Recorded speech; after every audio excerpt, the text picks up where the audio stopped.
Hello everyone, this is Julian from Kanen Coffee, and today we have a Rocket R58 with us in the shop, and we're just going to quickly test the machine here. Clean our test coffee here.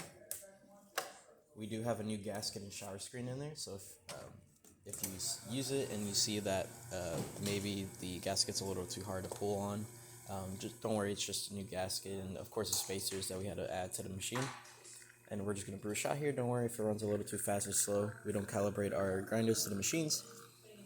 What we pretty much did is a complete tune-up to the machine. This is your boiler, your heat exchanger pipe, and then also just cleaning your group pit out, placing shower screen and gasket, descaling both of the boiler and the heat exchanger, back flushing the machine so that you get more clean shots. And yeah, shot came out really well. We're gonna let that pour out. We're gonna quickly test the steam function. As you can see. Of course, this steam wand gets a little hot, so don't make sure that you're grabbing onto the plastic part when you're using it. And then quickly testing the hot water tap. And yeah, that's about it for this repair. If you like this video or any of our repairs on our channel, leave a like, subscribe, and hit the bell.